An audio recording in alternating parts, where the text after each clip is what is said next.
ಧರ್ಮಸ್ಥಳಕ್ಕೆ ಸುಮಾರು 400 ಕಾರುಗಳಲ್ಲಿ ಜಾಥಾವನ್ನು ಹೋಗ್ತಾ ಇದ್ದೀವಿ.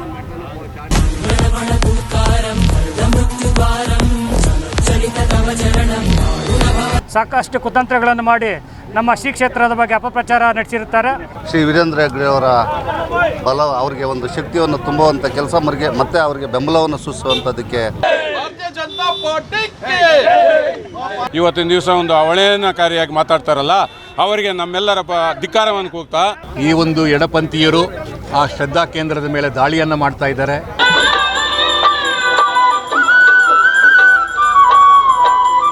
ಒಂದು ಸಣ್ಣ ಸೇವೆ ಸಲ್ಲಿಸೋದಕ್ಕೆ ಅವಕಾಶ ಸಿಕ್ಕಿದೆ ಅಂತ ಇವತ್ತು ಆನೇಕಲ್ ತಾಲೂಕಿಂದ ದಯವಿಟ್ಟು ಹಿಂದೂ ಬಾಂಧವರು ಎಲ್ಲ ಜಾತಿ ಭೇದ ಮರೆತು ಇದರ ಹಿಂದೆಗಡೆ ಏನು ಕಾಣದ ಕೈಗಳು ವ್ಯವಸ್ಥಿತವಾಗಿ ನಮ್ಮ ಧರ್ಮಕ್ಕೆ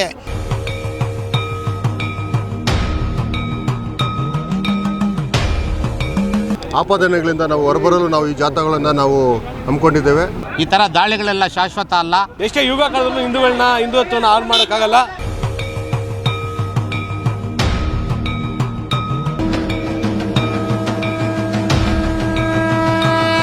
ದೇಶದಲ್ಲಿ ಅನ್ನದಾಸೋಹವನ್ನ ನಡೆಸುತ್ತಿರುವಂತಹ ಶ್ರೀ ಕ್ಷೇತ್ರ ಅದುವೇ ಕರ್ನಾಟಕದ ಧರ್ಮಸ್ಥಳ. ಶ್ರೀ ಕ್ಷೇತ್ರದಲ್ಲಿ ಅಣ್ಣಪ್ಪ ಸ್ವಾಮಿ ಮತ್ತು ಮಂಜುನಾಥ ಸ್ವಾಮಿಯ ದೈವಿ ಸನ್ನಿಧಾನಗಳಿವೆ. ಈ ಒಂದು ಸನ್ನಿಧಾನದಲ್ಲಿ ಕಳೆದ 12 ವರ್ಷಗಳ ಹಿಂದೆ ಒಂದು ಕೊಲೆ ಆಗಿತ್ತು. ಆ ಒಂದು ಕೊಲೆಗೆ ನ್ಯಾಯ ಸಿಗಲೇಬೇಕಿದೆ, ಅದರಲ್ಲಿ 2 ಮಾತಿಲ್ಲ.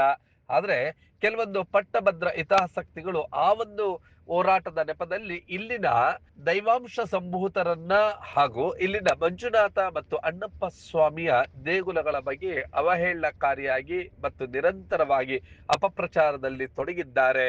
ಈ ಒಂದು ಅಪಪ್ರಚಾರದಿಂದಾಗಿ ರಾಜ್ಯ ಸರ್ಕಾರ SIT ಅನ್ನು ಕೂಡ ರಚನೆ ಮಾಡ್ತು. ಒಬ್ಬ ಬುರುಡೆ ಹಿಡ್ಕೊಂಡು ಬಂದಂತ ಬುರುಡೆ ದಾಸ ಈಗ ಅರೆಸ್ಟ್ ಆಗಿದ್ದಾನೆ. ಇದರ ನಡುವೆ ನಿರಂತರವಾಗಿ ಶ್ರೀ ಕ್ಷೇತ್ರದ ವಿರುದ್ಧ ನಡೆಯುತ್ತಿರುವಂತ ಅಪಪ್ರಚಾರವನ್ನ ಖಂಡಿಸಿ ಈಗ ರಾಜ್ಯಾದ್ಯಂತ ಆಕ್ರೋಶ ಭುಗಿಲೇಳ್ತಾ ಇದೆ. ಜೊತೆಗೆ ಶ್ರೀ ಕ್ಷೇತ್ರ ಧರ್ಮಸ್ಥಳವನ್ನ ಬೆಂಬಲಿಸಿ ರಾಜ್ಯದ ಉದ್ದಗಲಕ್ಕೂ ಕೂಡ ಧರ್ಮಸ್ಥಳ ಚಲೋ ಯಾತ್ರೆಗಳನ್ನ ನಡೆಸ್ತಾ ಇದ್ದಾರೆ. ಅಂತೆಯೇ ಬೆಂಗಳೂರು ಹೊರವಲಯ ಆನೇಕಲ್ ತಾಲೂಕಿನಿಂದ ಶ್ರೀ ಕ್ಷೇತ್ರ ಧರ್ಮಸ್ಥಳ ಚಲೋ ಕಾರ್ಯಕ್ರಮವನ್ನ ಹಿಂದೂ ಪರ ಸಂಘಟನೆಗಳು ಮತ್ತು ಸಂಘ ಪರಿವಾರದಿಂದ ಆಯೋಜಿಸಲಾಗಿತ್ತು. ನೂರಾರು ಸಂಖ್ಯೆಯಲ್ಲಿನ ಸ್ವಯಂ ಪ್ರೇರಿತರಾದಂತಹ ಭಕ್ತರುಗಳು ಹಾಗೆಯೇ ಸಂಘ ಪರಿವಾರದ ಕಾರ್ಯಕರ್ತರುಗಳು ಧರ್ಮಸ್ಥಳ ಚಲೋ ಕಾರ್ಯಕ್ರಮದಲ್ಲಿ ಭಾಗವಹಿಸಿದ್ದರು. ಈ ಒಂದು ನೂರಾರು ಸಂಖ್ಯೆಯಲ್ಲಿನ ವಾಹನಗಳಲ್ಲಿ ಸ್ವಯಂ ಪ್ರೇರಿತರಾಗಿ ಘೋಷಣೆಗಳನ್ನು ಹಾಕುತ್ತಾ ಈ ಒಂದು ಕಾರ್ಯಕ್ರಮ ಆಯೋಜನೆಗೊಂಡಿತ್ತು. ಈ ಒಂದು ಧರ್ಮಸ್ಥಳ ಚಲೋ ಕಾರ್ಯಕ್ರಮಕ್ಕೆ ವಿಧಾನ ಪರಿಷತ್ ಸದಸ್ಯ ಗೋಪಿನಾಥ್ ರೆಡ್ಡಿರವರು ಚಾಲನೆಯನ್ನ ನೀಡಿದರು. ಇದರ ರೂವಾರಿಗಳಾದಂತಹ BBI ರಾಜುರವರು ಹಾಗೆಯೇ ಮುತ್ತನಲ್ಲೂರಿನ ವಿಶ್ವನಾಥ್ ರವರು, ಜಾನ್ ರವರು ಹಾಗೆಯೇ SRT ಅಶೋಕ್ ರೆಡ್ಡಿ, ಬ್ಯಾಗಡದೇನಹಳ್ಳಿ ಶಂಕರ್, ಮುಗಳೂರು ಆಂಜಿನಪ್ಪ ಹೀಗೆ ಸಾವಿರಾರು ಸಂಖ್ಯೆಯಲ್ಲಿನ ಸ್ವಯಂ ಪ್ರೇರಿತರಾಗಿ ಬಂದು ಈ ಒಂದು ಕಾರ್ಯಕ್ರಮದಲ್ಲಿ ಭಾಗವಹಿಸಿದ್ದರು. ಈ ಒಂದು ಕಾರ್ಯಕ್ರಮದಲ್ಲಿ ನಿಕಟಪೂರ್ವ ಬಿಜೆಪಿಯ ಅಭ್ಯರ್ಥಿಯಾಗಿದ್ದಂತಹ ಉಲ್ಲಳ್ಳಿ ಶ್ರೀನಿವಾಸ್ ರವರ ಕೊಡುಗೆಯಿಂದ ಈ ಒಂದು ಕಾರ್ಯಕ್ರಮ ಅದ್ದೂರಿಯಾಗಿ ಮೂಡಿ ಬಂದಿತ್ತು. ಕಾರ್ಯಕ್ರಮದ ಕಾರುಗಳು ಸಾಕ್ತಾ ಇದ್ರೆ ಕೇಸರಿಮಯವಾಗಿತ್ತು. ಕಾರುಗಳ ಡ್ರೋನ್ ದೃಶ್ಯಾವಳಿಗಳು ಮತ್ತು ಭಕ್ತಾದಿಗಳು ಚಂದಾಪುರದ ಸೂರ್ಯ ಸಿಟಿಯ ಹೆಬ್ಬಾಗಿಲಿನಿಂದ ಚಂದಾಪುರ ವೃತ್ತದವರೆಗೆ ಕಾಲ್ನಡಿಗೆಯಲ್ಲಿ ಬಂದು ಭಕ್ತರುಗಳು ಸಾಗಿದಂತ ಆ ಎಲ್ಲ ದೃಶ್ಯಗಳ ಒಂದು ವಿಹಂಗಮ ನೋಟದ ಜಲಕ್ ನೋಡೋಣ.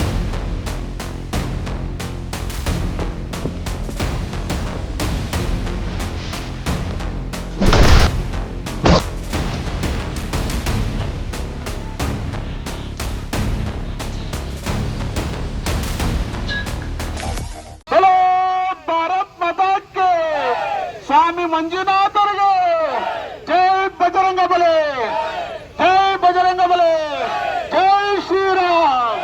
ನಮ್ಮ ಆನೇಕಲ್ ತಾಲೂಕು ಅಂದ್ರೆ ಮುಂದೆಯಿಂದಲೂ ಶಿಸ್ತಿಗೆ ಹೆಸರುವಾಸಿಯಾಗಿರೋದು.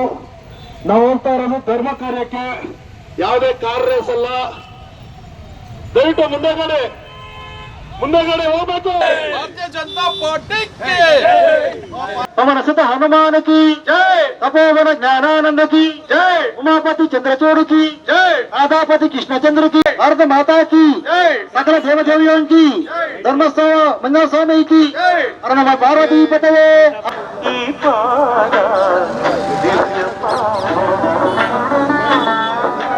ಎಲ್ಲರೂ ಟಿಫನ್ ಮಾಡ್ಕೊಂಡ್ಬಿಡಿ.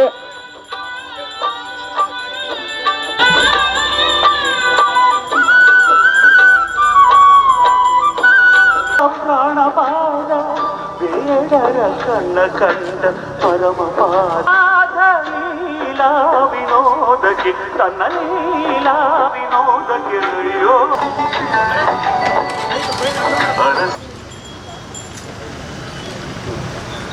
ಈ ಒಂದು ಕಾರ್ಯಕ್ರಮದಲ್ಲಿ ಭಾಗವಹಿಸಿದ್ದಂತಹ ಭಕ್ತಾದಿಗಳು ಶ್ರೀ ಕ್ಷೇತ್ರದ ಬಗ್ಗೆ ನಡೆಯುತ್ತಿರುವ ಅಪಚಾರವನ್ನ ಖಂಡಿಸಿದ್ದು ಹೀಗೆ. ಇವತ್ತು ಒಂದು ಬೃಹತ್ ಹೋರಾಟ ನಮ್ಮ ಆನೇಕಲ್ ತಾಲೂಕಿನಿಂದ ಪ್ರಾರಂಭವಾಗಿದೆ.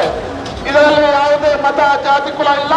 ಸನಾತನ ಧರ್ಮ ಅಂದರೆ ಹಿಂದೂ ಧರ್ಮದ ಪರವಾಗಿ ಇವತ್ತು ಒಂದು ರಣಸಹಾಯಕ ಕೂಡಿದ್ದೇವೆ. ಇವತ್ತು ಆನೇಕಲ್ ತಾಲೂಕಿನಿಂದ ಬಂದರೆ ಧರ್ಮದವರನ್ನು ಬಿನ್ನೂರು ಬರ್ತಕ್ಕಂಥ ವಿದೇಶಿ ಮಾಧ್ಯಮಗಳೇ, ವಿದೇಶಿಯರೇ, ಇದು ನಮ್ಮ ಧರ್ಮ ರಕ್ಷಣೆಗಾಗಿ ನಾವು ನಡೆಸ್ತಾ ಇರ್ತಕ್ಕಂಥ ಹೋರಾಟ. ಯಾರು ನಮ್ಮ ಧರ್ಮದ ವಿರುದ್ಧ ನಡೀತಾ ಇದ್ದಾವೆ, ಯಾರು ನಮ್ಮ ಧರ್ಮದ ದಯವಿಟ್ಟು ಮುಂದೆಗಡೆ ಹೋಗ್ಬೇಕು. ಜಾಮ್ ಆಗ್ತಾ ಇದೆ. ಗಾಡಿಗಳು ಸೆಂಟ್ರಲ್ಲಿ ಒಂದಕ್ಕೊಂದು ಯಾವುದು ನಿಲ್ಲಿಸಬಾರ್ದು ಅಥವಾ ಓವರ್ಟೇಕ್ ಮಾಡಬಾರ್ದು. ದಯವಿಟ್ಟು ಒತ್ತುಗಾರ ಬರಬೇಕು. ಧರ್ಮಸ್ಥಳಕ್ಕೆ ಸುಮಾರು 400 ಕಾರುಗಳಲ್ಲಿ ಜಾಥಾವನ್ನು ಹೋಗ್ತಾ ಇದ್ದೀವಿ. ಇತ್ತೀಚೆಗೆ ನಡೆದಂಥ ಘಟನೆಗಳು ಏನು ನಮ್ಮ ಶ್ರದ್ಧಾ ಕೇಂದ್ರದ ಮೇಲೆ ಏನು ದಾಳಿ ಆಗ್ತಾ ಇದೆ ಅದನ್ನು ಪ್ರತಿಭಟಿಸಬೇಕು. ನಮ್ಮ ಶ್ರದ್ಧಾ ಕೇಂದ್ರದಲ್ಲಿ ಹಿಂದುತ್ವದ ವಿಚಾರದಲ್ಲಿ ಇವತ್ತು ಸರ್ಕಾರ ಕೂಡ ಒಂದು ದ್ವಿಗುಳಾದಂಥ ಒಂದು ಯೋಜನೆಯನ್ನು ಮಾಡ್ತಾ ಇದೆ. SITಯನ್ನು ಮಾಡಿದ ನಾವು ಸ್ವಾಗತಿಸ್ತೀವಿ. ಆದರೆ ಈ ಒಂದು ಎಡಪಂಥೀಯರು ಆ ಶ್ರದ್ಧಾ ಕೇಂದ್ರದ ಮೇಲೆ ದಾಳಿಯನ್ನು ಮಾಡ್ತಾ ಇದ್ದಾರೆ. ಹಿಂದೂ ಶ್ರದ್ಧಾ ಕೇಂದ್ರದ ಮೇಲೆ ನಡೀತಕ್ಕಂಥ ಅಪಪ್ರಚಾರವನ್ನು ಪ್ರತಿಭಟನೆ ಮಾಡಬೇಕು. ಅದೇ ರೀತಿ ನಮ್ಮ ಶ್ರದ್ಧೆ ಮತ್ತಷ್ಟು ಹೆಚ್ಚಾಗಬೇಕು. ಇಡೀ ರಾಜ್ಯದಲ್ಲಿ ಇವತ್ತು ಧರ್ಮಯುದ್ಧದ ಏನು ಭಾರತೀಯ ಜನತಾ ಪಾರ್ಟಿಯ ರಾಜ್ಯ ಅಧ್ಯಕ್ಷರು ಘೋಷಣೆ ಮಾಡಿದಾಗೆ ನಿರಂತರವಾಗಿ 1 ವಾರಗಳ ಕಾಲ ವಿವಿಧ ಕ್ಷೇತ್ರಗಳಿಂದ ನಾವು ಧರ್ಮಸ್ಥಳ ಜಾಥಾವನ್ನು ಕೈಗೊಂಡಿದ್ದೀವಿ. ಇವತ್ತು ಬೊಮ್ಮನಹಳ್ಳಿ ಮತ್ತು ಆನೇಕಲ್ ಭಾಗದಿಂದ ಹೋಗ್ತಾ ಇದ್ದಾರೆ. ಸೋಮವಾರ ಜಯನಗರ ಮತ್ತು BTM ಲೇಔಟು ಭಾಗದಿಂದ ಹೋಗ್ತಾರೆ. ಹೀಗೆ ನಿರಂತರವಾಗಿ 1 ವಾರಗಳ ಕಾಲ ಬೆಂಗಳೂರಿನಿಂದ ನಿರಂತರವಾಗಿ ನಾವು ಧರ್ಮಸ್ಥಳಕ್ಕೆ ಹೋಗಿ ಜನಜಾಗೃತಿಯನ್ನು ಉಂಟು ಮಾಡೋದು ಮತ್ತು ಧರ್ಮಸ್ಥಳದ ಶ್ರದ್ಧೆಯನ್ನು ಮತ್ತಷ್ಟು ಹೆಚ್ಚು ಮಾಡೋದು ಮತ್ತು ಎಡಪಂಥೀಯರ ಏನು ಕುತಂತ್ರ ಇದೆ ಅದನ್ನು ಜನರಿಗೆ ತಿಳಿಸ್ಕೊಡೋದು ನಮ್ಮ ಉದ್ದೇಶವಾಗಿದೆ. ಯಾರು ಇದನ್ನು ಪ್ರಾರಂಭ ಮಾಡಿದ್ದಾರೆ ಅವರು ಎಷ್ಟು ಸರ್ಕಾರಕ್ಕೆ ನಿಕಟವರ್ತಿಗಳು ಅನ್ನೋದು ನಿಮ್ಮೆಲ್ಲರೂ ಗೊತ್ತಿದೆ. ದ್ವಾರಕಾನಾಥ್ ಇರ್ಬೋದು, ಬಾಲನ್ ಇರ್ಬೋದು, ಇವರೆಲ್ಲರೂ ಕೂಡ ಯಾರಿಗೆ ನಿಕಟವರ್ತಿಗಳು ಅಂತ ಗೊತ್ತಿದೆ. ಇವರೇ ಕೂಡ ನೀವು ಕಂಡಿರ್ತಕ್ಕಂಥ ದೇವನಹಳ್ಳಿಯ ಆಂದೋಲನದಲ್ಲಿ ತೊಡಗಿಸ್ಕೊಂಡಂಥವರು. ನಿರಂತರವಾಗಿ ಇವತ್ತು ಎಡಪಂಥೀಯರು ಹಿಂದುತ್ವದ ಮೇಲೆ ದಾಳಿ ಮಾಡೋದು ಇದನ್ನು ಮೊದಲನೇ ಸಲ ಏನೂ ಅಲ್ಲ. ನಾವು ಇದನ್ನು ಈ ಸದ್ಗುರುವಿನ ಯೋಜನೆಯಲ್ಲಿ ನೋಡಿದ್ದೀವಿ, ಅದೇ ರೀತಿ ಧರ್ಮಸ್ಥಳದ ನೋಡಿದ್ದೀವಿ, ಅದೇ ರೀತಿ ಮುಂದೆ ಬರ್ತಕ್ಕಂಥ ಎಲ್ಲ ಧಾರ್ಮಿಕ ಕೇಂದ್ರಗಳ ಮೇಲೆ ನಿರಂತರವಾಗಿ ನಡೀತಕ್ಕಂಥ ಈ ದಾಳಿ ಇದು. ಆನೇಕಲ್ ತಾಲೂಕಿನ ಸಮಸ್ತ ಹಿಂದೂ ಬಾಂಧವರು ಈ ದಿನ ನಮ್ಮ ಶ್ರೀ ಕ್ಷೇತ್ರ ಧರ್ಮಸ್ಥಳ ಜಾಥಾ ಕಾರ್ಯಕ್ರಮವನ್ನು ಹಮ್ಮಿಕೊಂಡಿದ್ದೇವೆ. ಏನು ನಮ್ಮ ಧರ್ಮಸ್ಥಳ ಕ್ಷೇತ್ರದ ಬಗ್ಗೆ ಅಪನಿಂದನೆಗಳು ಮತ್ತು ಎಡಪಂಥೀಯರು ಇತ್ತೀಚಿನ ದಿನಗಳಲ್ಲಿ ಸಾಕಷ್ಟು ಕುತಂತ್ರಗಳನ್ನು ಮಾಡಿ ನಮ್ಮ ಶ್ರೀ ಕ್ಷೇತ್ರದ ಬಗ್ಗೆ ಅಪಪ್ರಚಾರ ನಡೆಸಿರುತ್ತಾರೆ. ಈ ಒಂದು ಅಪಪ್ರಚಾರ ತೊಲಗಿಸಲು ನಮ್ಮೆಲ್ಲ ಹಿಂದೂ ಬಾಂಧವರು ಮತ್ತು ನಮ್ಮ ತಾಲೂಕಿನಲ್ಲಿ ಇವತ್ತು 400-500 ಕಾರುಗಳಿಗೂ ಜಾಸ್ತಿ ಸುಮಾರು 2000 ಅಧಿಕ ಕಾರ್ಯಕರ್ತರು ಭಕ್ತಾದಿಗಳು ಈ ದಿನ ಪ್ರವಾಸ ಹಮ್ಮಿಕೊಂಡಿದ್ದೇವೆ. ಈ ಒಂದು ನಮ್ಮ ಕ್ಷೇತ್ರ ಮುಂದಿನ ಪವಿತ್ರವಾದ ಕ್ಷೇತ್ರ ಯಾವಾಗಲೂ ಇದೇ ತರ ಅಪಾರವಾದ ಭಕ್ತ ಸಂಖ್ಯೆಯನ್ನು ಪಡೆಯಲಿದೆ.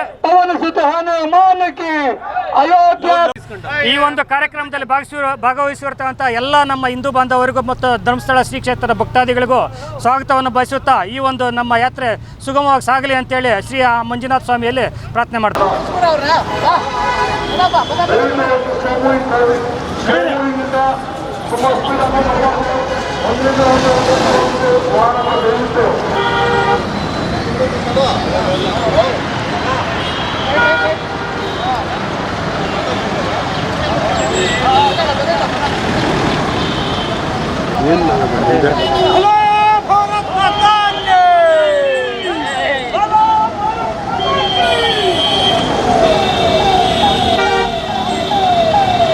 ಹಾಗೆ ಯಾವುದೇ ಅನ್ಯಾಯ ಆಗಿದ್ರೂ ಕೂಡ ನಾವು ಅನ್ಯಾಯ ಪರ ನಿಲ್ತೇವೆ. ಆದರೆ ಸುಳ್ಳಿನ ಅಪಪ್ರಚಾರವನ್ನ ಮಾಡುವುದು ಎಷ್ಟರ ಮಟ್ಟಿಗೆ ಸರಿ ಅಂತೇಳಿ ಮುಖಂಡರುಗಳು ಅಪಪ್ರಚಾರ ನಡೆಸ್ತಾ ಇರ್ತಕ್ಕಂಥವರನ್ನ ಪ್ರಶ್ನಿಸಿದ್ದು ಹೀಗೆ. ಇವತ್ತು ಆನೇಕಲ್ ವಿಧಾನಸಭಾ ಕ್ಷೇತ್ರದ ವತಿಯಿಂದ ಧರ್ಮಸ್ಥಳ ಚಲೋ ಕಾರ್ಯಕ್ರಮ ಆಯೋಜನೆ ಆಗಿದೆ. ಸರಿಸುಮಾರು ಒಂದು 400-450 ಕಾರುಗಳಿಂದ ಜಾಥಾವನ್ನು ಹಮ್ಮಿಕೊಂಡಿದ್ದೇವೆ. ಉದ್ದೇಶ ಏನಂದರೆ ತಮಗೆಲ್ಲ ಗೊತ್ತಿದೆ, ಯಾರೋ ಕೆಲವೊಂದು ಕಿಡಿಗೇಡಿಗಳಿಂದ ಶ್ರೀ ಪ್ರಸಿದ್ಧ ಧರ್ಮಕ್ಷೇತ್ರವಾದ ಧರ್ಮಸ್ಥಳದ ಮೇಲೆ ಅಪಪ್ರಚಾರ ನಡೀತಾ ಇದೆ. ಅದನ್ನು ವಿರೋಧಿಸಿ ಧರ್ಮಸ್ಥಳದ ಶ್ರೀ ಮಂಜುನಾಥ ಸ್ವಾಮಿಯ ದರ್ಶನವನ್ನು ಪಡೆದು ಮತ್ತು ಶ್ರೀ ವೀರೇಂದ್ರ ಹೆಗ್ಗಡೆಯವರ ಅವರಿಗೆ ಒಂದು ಶಕ್ತಿಯನ್ನು ತುಂಬುವಂಥ ಕೆಲಸ ಮತ್ತೆ ಅವರಿಗೆ ಬೆಂಬಲವನ್ನು ಸೂಚಿಸುವಂಥದ್ದಕ್ಕೆ ನಾವೆಲ್ಲ ಹಿಂದೂ ಎಲ್ಲ ಒಂದೇ ಕುಟುಂಬ ಅಂತೇಳಿ ಪಕ್ಷಭೇದವನ್ನು ಮರೆತು ಇವತ್ತಿನ ದಿನ ಅವರಿಗೆ ಬೆಂಬಲವನ್ನು ಸೂಚಿಸಲಿಕ್ಕೆ ನಾವೆಲ್ಲ ಹೊರಟು ಸುಮಾರು ಜಾತಿ ಭೇದ ಮರೆತು ಎಲ್ಲ ಜನಾಂಗದವರು ನಮ್ಮ ಹಿಂದೂ ಸಂಸ್ಕೃತಿಯನ್ನು ಉಳಿಸೋದಕ್ಕೆ ಚಾಲನೆ ಮಾಡಿದ್ದಾರೆ. ಅಲ್ಲಿನ ಒಂದು ಹೆಣ್ಣುಮಗು ಹತ್ಯೆ ಆಗಿದೆ ಅಂತ ಒಂದು ಏನು ಸುದ್ದಿ ಇತ್ತೋ, ನಿಜವಾಗೂ ಅದಕ್ಕೆಲ್ಲ ನಾವು ಸಹಕಾರ ಇದ್ದೀವಿ. ಅದು ಯಾರೇ ಆಗಿರಲಿ ಅವ್ರಿಗೆ ಶಿಕ್ಷೆ ಆಗಲಿ. ಆದರೆ ಧರ್ಮಸ್ಥಳದ ಒಂದು ಪುಣ್ಯಕ್ಷೇತ್ರ, ಸುಮಾರು ಅನಾದಿ ಕಾಲದಿಂದಲೂ ಅದು ಬಂದಿರತಕ್ಕಂಥದ್ದನ್ನು ಇವತ್ತಿನ ದಿವಸ ಒಂದು ಅವಹೇಳನಕಾರಿಯಾಗಿ ಮಾತಾಡ್ತಾರಲ್ಲ, ಅವರಿಗೆ ನಮ್ಮೆಲ್ಲರ ಧಿಕ್ಕಾರವನ್ನು ಕೂಗ್ತಾ ಒಳ್ಳೆಯ ಒಂದು ಕಾರ್ಯಕ್ರಮಕ್ಕೆ ಎಲ್ಲ ಜನ ಬಂದಿದ್ದಾರೆ. ಎಲ್ಲರೂ ಸಹ ಸಾವಧಾನವಾಗಿ ಯಾತ್ರೆಯಲ್ಲಿ ಪಾಲ್ಗೊಳ್ಬೇಕಂತ ಹೇಳ್ತಾ, ನಮ್ಮ ಧರ್ಮನ, ನಮ್ಮ ಒಂದು ಧರ್ಮಸ್ಥಳ ಮಂಜುನಾಥ ಅಂದರೆ ಎಲ್ಲರಿಗೂ ಆಶೀರ್ವಾದ ಮಾಡಿ ಎಷ್ಟೋ ಜನಕ್ಕೆ ಕಷ್ಟಗಳಂತ ಹೋದಾಗ ಅವರಿಗೆ ಒಂದು ಸಮಾಧಾನ ಆಗಿರ್ತದೆ. ನಿರಂತರವಾದಂತ ಅಪಪ್ರಚಾರ ಅದು ಹಿಂದೂ ಧರ್ಮದ ಬಗ್ಗೆಯೇ ಆಗಾಗ ನಡೀತಾ ಇರುವಂತದ್ದು ನಾವೆಲ್ಲರೂ ಕೂಡ ನೋಡಿರ್ತಕ್ಕಂಥದ್ದು. ಇದೀಗ ಅಪಪ್ರಚಾರವನ್ನ ಖಂಡಿಸಿ ಮತ್ತಷ್ಟು ಜನ ಆಕ್ರೋಶವನ್ನ ವ್ಯಕ್ತಪಡಿಸಿದ್ದು ಹೀಗೆ. ಆನೇಕಲ್ ತಾಲೂಕಿನ ಎಲ್ಲ ನಮ್ಮ ಸುಮಾರು 450 ಗಾಡಿಗಳಲ್ಲಿ ಕಾರುಗಳಲ್ಲಿ ಧರ್ಮಸ್ಥಳಕ್ಕೆ ನಾವು ಧರ್ಮಸ್ಥಳ ಚಲೋ ಕಾರ್ಯಕ್ರಮ ಹಮ್ಮಿಕೊಂಡಿದ್ದೇವೆ. ಧರ್ಮಸ್ಥಳ ಒಂದು ಧಾರ್ಮಿಕ ಕ್ಷೇತ್ರ. ನಮ್ಮ ಹಿಂದುತ್ವವನ್ನು ಉಳಿಸ್ಕೊಳ್ಳಲು, ನಮ್ಮ ಹಿಂದುತ್ವದ ಮೇಲೆ ಆಗಿರುವಂಥ ಆಪಾದನೆಗಳಿಂದ ನಾವು ಹೊರಬರಲು ನಾವು ಈ ಜಾಥಾಗಳನ್ನು ನಾವು ಹಮ್ಮಿಕೊಂಡಿದ್ದೇವೆ. ಈ ಕಾರ್ಯಕ್ರಮದಲ್ಲಿ ಭಾಗವಹಿಸಿರ್ತಕ್ಕಂಥ ಎಲ್ಲ ನಮ್ಮ ಸ್ನೇಹಿತರಿಗೆ, ನಮ್ಮ ಎಲ್ಲ ತಾಲೂಕಿನ ಎಲ್ಲ ನಮ್ಮ ಇವರಿಗೆ ನಾನು ಧನ್ಯವಾದಗಳನ್ನು ಅರ್ಪಿಸ್ತಾ ಇದ್ದೇನೆ. ಈ ನಮ್ಮ ಒಂದು ಹಿಂದೂ ಶ್ರದ್ಧಾಗ್ರಂಥಗಳ ಮೇಲೆ ಈ ಎಡಪಂಥೀಯ ಮನಸ್ಥಿತಿ ಇರ್ತಕ್ಕಂಥ ಎಲ್ಲ ಇಡೀ ದೇಶದಲ್ಲಿ, ನಮ್ಮ ಈ ಮಂಜುನಾಥನ ಧರ್ಮಸ್ಥಳದ ಮೇಲೆ ಅಲ್ಲ, ಇಡೀ ದೇಶದಲ್ಲಿ ಈ ಎಡಪಂಥೀಯ ಮನಸ್ಥಿತಿ ಇರತಕ್ಕಂಥವರು ನಮ್ಮ ಹಿಂದೂ ಒಂದು ಸನಾತನ ಧರ್ಮದ ಮೇಲೆ ಒಂದು ದೌರ್ಜನ್ಯವನ್ನು ಎಸಗ್ತಾ ಬರ್ತಾ ಇದ್ದಾರೆ. ನಮ್ಮ ಶ್ರದ್ಧಾಕೇಂದ್ರಗಳನ್ನು ಅವರು ಹಾಳು ಮಾಡುವಂಥ ಒಂದು ಇಡೀ ಪ್ರಪಂಚದಲ್ಲಿ ನಮ್ಮ ಹಿಂದೂ ಅಂದರೆ ಒಂದು ಬೇರೆ ಒಂದು ಮನಸ್ಥಿತಿ ಬರೋ ಥರ ಪ್ರಪಂಚದಲ್ಲಿ ನಿರ್ಮಾಣ ಮಾಡ್ತಾ ಇದ್ದಾರೆ. ಅದಕ್ಕೆ ಈ ದಿನ ಒಂದು ನಮ್ಮ ಏನು ಧರ್ಮಸ್ಥಳದ ಮೇಲೆ ಒಂದು ಇವರು ಆಪಾದನೆ ಮಾಡಿದ್ದಾರೆ, ಅದಕ್ಕೆ ನಮ್ಮ ಆನೇಕಲ್ ತಾಲೂಕಿನ ಎಲ್ಲ ಹಿಂದೂ ಬಾಂಧವರು, ನಮ್ಮ ಎಲ್ಲ ಕಾರ್ಯಕರ್ತರೆಲ್ಲ ಸೇರಿ ಸುಮಾರು 400 ಕಾರುಗಳಲ್ಲಿ ಇವತ್ತು ಜಾಥಾವನ್ನು ಹಮ್ಮಿಕೊಂಡಿದ್ದೇವೆ. ಈ ಒಂದು ನಮ್ಮ ಮುಂದಿನ ದಿನಗಳಲ್ಲಿ ಎಲ್ಲ ಇಡೀ ನಮ್ಮ ದೇಶದಲ್ಲಿ ಎಲ್ಲ ಹಿಂದೂ ಶಕ್ತಿ ಒಂದಾಗಲಿಲ್ಲ ಅಂದರೆ ಮುಂದೆ ನಮಗೆ ಉಳಿಗಾಲ ಇಲ್ಲ. ದಯವಿಟ್ಟು ಹಿಂದೂ ಬಾಂಧವರು ಎಲ್ಲ ಜಾತಿ ಭೇದ ಮರೆತು ನಾವು ಇನ್ನು ಜಾಗೃತರಾಗಬೇಕಾಗಿ ನಾನು ಈ ಸಮಯದಲ್ಲಿ ಹೇಳ್ತಾ ಇದ್ದೀನಿ. ನಮ್ಮ ಸನಾತನ ಭಾರತದಲ್ಲಿ ಹಿಂದೂ ಧರ್ಮದ ಮೇಲೆ ಹಲವಾರು ವರ್ಷಗಳಿಂದ, ಶತಶತಮಾನಗಳಿಂದ ದಬ್ಬಾಳಿಕೆ ನಡೀತಾ ಬರ್ತಾ ಇದೆ. ನಾವು ಹೇಳ್ತೀವಿ, ಗ್ರೀಕ ಊಣ ಶಕೆಯವನ್ ಟೂಟು ತೇತೆ ಭೂಮಿ ಪರ್ ಪತಾ ನಹಿ ಕಹಾ ಹೈವೆ ಅತೀತ ಮೇ ಸಮಾಗಯೆ. ಈ ಥರ ದಾಳಿಗಳೆಲ್ಲ ಶಾಶ್ವತ ಅಲ್ಲ, ತಾತ್ಕಾಲಿಕ ದಾಳಿಗಳು. ಈ ಸಂದರ್ಭದಲ್ಲಿ ಎಲ್ಲ ಜಾಗೃತರಾಗಿರ್ತಕ್ಕಂಥ ಹಿಂದೂಗಳು ಧರ್ಮಸ್ಥಳದ ಕಡೆಗೆ ಯಾತ್ರೆ ಮಾಡ್ತಾ ಇದ್ದೀವಿ. ಒಗ್ಗಟ್ಟಿನಿಂದ ನಾವು ಪ್ರತಿಭಟನೆ ಮಾಡಿ ನಮ್ಮ ಶ್ರದ್ಧೆಯನ್ನು ಧರ್ಮಸ್ಥಳದ ಕಡೆಗೆ ತೋರಿಸ್ತಾ ಇದ್ದೀವಿ. ಜೈ ಮಂಜುನಾಥ. ಬೆನ್ನೆಲುಬಾಗಿ ನಾವು ಹೋಗ್ತಾ ಇದ್ದೀವಿ. ಈ ಕಾರ್ಯಕ್ರಮಕ್ಕೆ ಬಂದಿರತಕ್ಕಂಥ ನಮ್ಮ ಎಲ್ಲ ಒಂದು ಬಾಂಧವರಿಗೆ ಎಲ್ಲರೂ ಒಳ್ಳೆಯದಾಗಲಿ, ನಮ್ಮ ಪ್ರಯಾಣ ಸುಗಮವಾಗಿರಲಿ ಅಂತ ಹೇಳ್ತೀನಿ. ಏನು ಸ್ವತಂತ್ರ ಪೂರ್ವದಿಂದ ಹಿಂದೂ ವಿರೋಧಿ ಮಾಫಿಯಾ ಏನು ಕೆಲಸ ಮಾಡ್ತಾ ಇದೆ, ಅದೇ ಮಾಫಿಯಾ ಈಗ ಕೂಡ ಕೆಲಸ ಮಾಡ್ತಾ ಇದೆ. ಏನೋ ಹಿಂದೂಗಳನ್ನ ದುರ್ಬಲಗೊಳಿಸಿ, ಹಿಂದೂಗಳನ್ನ ಏನು ಮಾಡಿದ್ರು, ಎಷ್ಟೇ ಯುಗ ಕಳೆದ್ರೂ ಹಿಂದುತ್ವವನ್ನು ಹಾಳು ಮಾಡೋಕ್ಕಾಗಲ್ಲ. ಅವ್ರನ್ನ ಅರ್ಥ ಮಾಡ್ಕೊಬೇಕು. ಏನು ಇದರಿಂದ ಕಾಂಗ್ರೆಸ್ ಹೈಕಮಾಂಡ್ ನೇರವಾದ ಕೈವಾಡ ಇದೆ ಅನ್ನೋದನ್ನು ಎಲ್ಲರಿಗೂ ಗೊತ್ತಿರೋ ವಿಷಯನೇ. ಆದರೂ ಇದನ್ನು ಏನು ತೊಂದರೆ ಆಗಲ್ಲ, ನಮ್ಮ ಧರ್ಮ ಯಾವತ್ತೂ ಹಾಳಾಗಲ್ಲ. ಇದ್ರ ಬಗ್ಗೆ ನಮ್ಮೆಲ್ಲರಿಗೂ ವಿಶ್ವಾಸ ಇರಲಿ, ನಮ್ಮ ಹಿಂದೂ ಬಾಂಧವ್ರಿಗೆ ವಿಶ್ವಾಸ. ಯಾತ್ರಾ ಇವತ್ತು ಏನು ಆನೇಕಲ್ ಟು ಧರ್ಮಸ್ಥಳ ಅಂತ ಏನಿವತ್ತು ಧರ್ಮಸ್ಥಳ ಚಲೋ ಅಂತ ಒಂದು ಯಾತ್ರೆ ಹಮ್ಮಿಕೊಂಡಿದ್ದಾರೆ. ಈ ಯಾತ್ರೆಯಲ್ಲಿ ಧರ್ಮದ ಪರವಾಗಿ ಯಾವುದೇ ಪಕ್ಷಗಳು, ಯಾವುದೇ ಸಮುದಾಯಗಳನ್ನೋದು ಇಲ್ಲದೆ ಎಲ್ಲರೂ ಒಟ್ಟಾಗಿ ಇವತ್ತು ಧರ್ಮನ ಕಾಪಾಡಬೇಕು, ನಮ್ಮ ಧರ್ಮನ ಉಳಿಸಬೇಕು, ನಮ್ಮ ಧರ್ಮನ ವಿರೋಧ ಮಾಡ್ತಕ್ಕಂಥವ್ರಿಗೆ ತಕ್ಕ ಪಾಠ ಕಲಿಸ್ಬೇಕು ಅಂತ ಈ ದಿನ ನಾವು ಧರ್ಮದ ಪರವಾಗಿ ಆನೇಕಲ್ಲಿಂದ ಧರ್ಮಸ್ಥಳಕ್ಕೆ ಆ ಮಂಜುನಾಥ ಸ್ವಾಮಿಗೆ ಒಂದು ಸಣ್ಣ ಸೇವೆ ಸಲ್ಲಿಸೋದಕ್ಕೆ ಅವಕಾಶ ಸಿಕ್ಕಿದೆ ಅಂತ ಇವತ್ತು ಆನೇಕಲ್ ತಾಲೂಕಿಂದ 100 ಗಾಡಿಗಳು, ಸುಮಾರು 400ಕ್ಕೂ ಹೆಚ್ಚು ವೆಹಿಕಲ್ಗಳಲ್ಲಿ 1500-2000 ಭಕ್ತಾದಿಗಳು ಇವತ್ತು ಆನೇಕಲ್ ತಾಲೂಕಿಂದ ಧರ್ಮಸ್ಥಳಕ್ಕೆ ಹೋಗಿ ಆ ಧರ್ಮಸ್ಥಳದ ಏನು ಧರ್ಮದ ಸ್ಥಳದ ಪಿತೂರಿಗಳು ಅವನ್ಯಾವರ ತಂದೆ ತಾಯಿಗೆ ಮೋಸ ಮಾಡಿ ಹುಟ್ಟಿರ್ತಕ್ಕಂಥ ಅವನ್ಯಾವನ ಶಮೀರ್, ನಮ್ಮ ಧರ್ಮದ ವಿರುದ್ಧ ಇರತಕ್ಕಂಥ ಒಂದು ನಾಯಿ, ಆ ನಾಯಿ ಇವತ್ತು ನಮ್ಮ ಧರ್ಮಾಧಿಕಾರಿಗಳ ಬಗ್ಗೆ, ನಮ್ಮ ಧರ್ಮದ ಬಗ್ಗೆ ಕೆಟ್ಟದಾಗಿ ಬಿಂಬಿಸ್ತಿದ್ದಾನೆ. ಹಾಗೆ ಅವನ ಜೊತೆಗೆ ನಮ್ಮದ ಧರ್ಮದಲ್ಲಿ ಹುಟ್ಟಿ ಇನ್ನೊಂದು ಧರ್ಮದವನಿಗೆ ಪ್ರಚೋದನಕಾರಿ ಅಂತ ಒಂದು ಮಾರ್ಗದರ್ಶನ ತೋರಿಸಿ ನಮ್ಮ ಧರ್ಮನ ಒಡೆಯೋದಕ್ಕೆ ಹೋಗ್ತಾ ಇದ್ದಾರಲ್ಲ, ಅವರಿಗೆಲ್ಲ ಇವತ್ತು ಸನಾತನ ಹಿಂದೂ ಧರ್ಮಕ್ಕೆ ನಿರಂತರವಾಗಿ ತೊಂದರೆಯನ್ನು ಕೊಡ್ತಾ ಇರೋಂಥ ಕೆಲವೊಂದು ಪಟ್ಟಭದ್ರ ಹಿತಾಸಕ್ತಿಗಳು ಅಂದು ಇಂದು ಮುಂದೂ ಸಹ ಈ ಥರ ತೊಂದರೆ ಕೊಡ್ತಾನೇ ಇದ್ದಾರೆ. ಆದರೂ ನಮ್ಮ ಹಿಂದೂ ಸಮಾಜ ಜಾಗೃತಿಯಾಗಿ ಎಲ್ಲ ಸಂದರ್ಭಗಳಲ್ಲೂ ಕೂಡ ಅದಕ್ಕೆ ಶೆಡ್ ಹೊಡೆದು ನಿಂತು ಹಿಂದುತ್ವ, ರಾಷ್ಟ್ರೀಯತೆ, ದೇಶಭಕ್ತಿನ, ರಾಮಭಕ್ತಿನ ನಮಗೆ ತೋರಿಸ್ತಾ ಇರೋದು ನಾವು ಶತಮಾನಗಳಿಂದ ನೋಡ್ತಾ ಇದ್ದೀವಿ.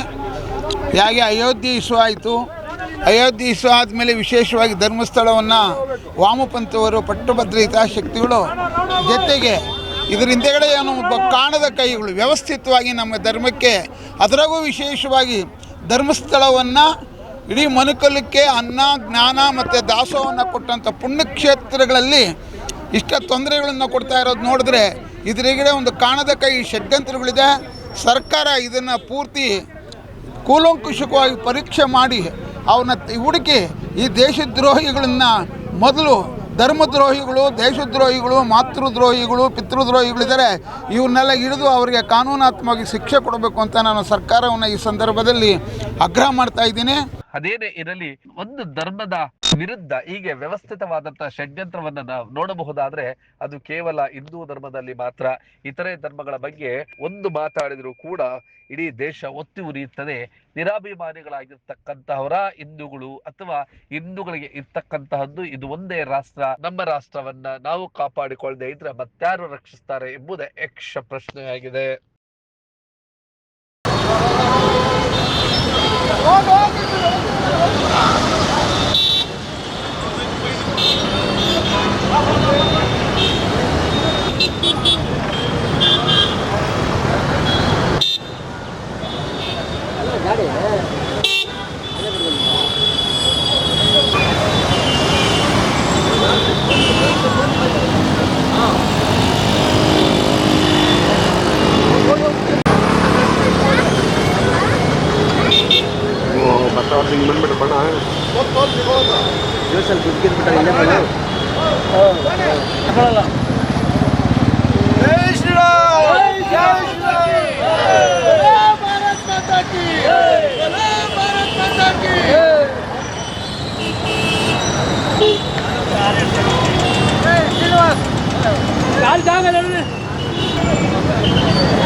ನೀವು ಈ ಕೂಡ ಎಲ್ಲ ನಮ್ಮ ಚಾನಲ್ಗೆ ಸಬ್ಸ್ಕ್ರೈಬ್ ಆಗಿಲ್ಲ ಅಂದರೆ ಸಬ್ಸ್ಕ್ರೈಬ್ ಬಟನನ್ನು ಕ್ಲಿಕ್ ಮಾಡಿ, ಪಕ್ಕದಲ್ಲಿರೋ ಬೆಲ್ ಐಕನನ್ನು ಕ್ಲಿಕ್ ಮಾಡಿ. ನಾವು ಅಪ್ಲೋಡ್ ಮಾಡುವಂತಹ ವೀಡಿಯೋಸ್ ನಿಮಗೆ ನೋಟಿಫಿಕೇಶನ್ ಬರುತ್ತೆ.